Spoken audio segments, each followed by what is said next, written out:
ये जानते हैं धौलरा एसआईआर के लिए प्रगति रिव्यू क्यों इतना अहम रहा। Dhaulra special investment region Bharat का स्मार्ट इंडस्ट्रियल सिटी प्रोजेक्ट माना जाता है। ये परियोजना विशेष रूप से दिल्ली मुंबई इंडस्ट्रियल कॉरिडोर का एक अहम नोड है, जो गुजरात के अहमदाबाद जिले में स्थित है। ये भारत में मैन्युफैक्चरिंग, इनोवेशन और अर्बन लिविंग का एक ग्लोबल हब बनने की दिशा में अग्रसर हो रहा है। हालांकि प्रोजेक्ट जितना महत्वाकांक्षी है, उतना ही चुनौतियां इसके पूरा होने में आई।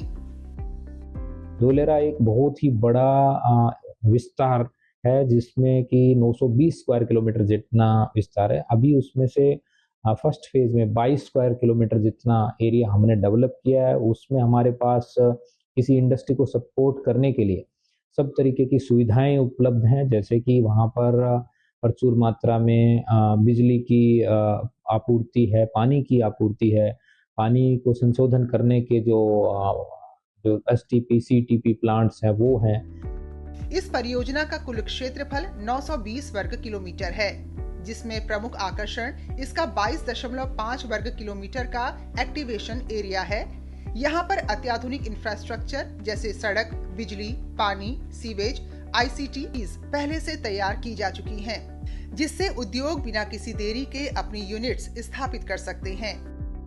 धौलरा स्पेशल इन्वेस्टमेंट रीजन के विकास में सबसे बड़ी चुनौती थी भूमि हस्तांतरण, कनेक्टिविटी, फ्लड प्रोटेक्शन और पावर इंफ्रास्ट्रक्चर जैसी जटिल समस्याओं का समाधान। इन मुद्दों को समय पर हल करने और निर्माण की गति को बनाए रखने के लिए 25 नवंबर 2020 को प्रधानमंत्री नरेंद्र मोदी की अध्यक्षता में प्रगति प्लेटफॉर्म पर परियोजना की समीक्षा की गई। इस समीक्षा ने केंद्र और राज्य सरकारों के बीच समन्वय को बेहतर बनाया और सभी अड़चनों का समय सीमा के भीतर समाधान निकाला गया। प्रगति की सख्त निगरानी के परिणाम स्वरूप भूमि हस्तांतरण के मामले सुलझाए गए, टाउन प्लानिंग स्कीम्स को अंतिम रूप दिया गया, बाढ़ सुरक्षा, रेल कनेक्टिविटी और पावर ट्रांसमिशन लाइनों पर तेजी से काम किया गया। अहमदाबाद धौलरा एक्सप्रेसवे और रैपिड रेल नेटवर्क से जुड़े विवाद भी सुलझाए गए और इन सभी प्रयासों के कारण धौलरा एक्टिवेशन एरिया में 100% भौतिक प्रगति हासिल की गई। अब धौलरा में रिन्यूएबल एनर्जी मैन्युफैक्चरिंग यूनिट्स और सेमीकंडक्टर फैब्रिकेशन जैसे हाईटेक परियोजनाएं आकार ले रही हैं। Bureau report, DD news.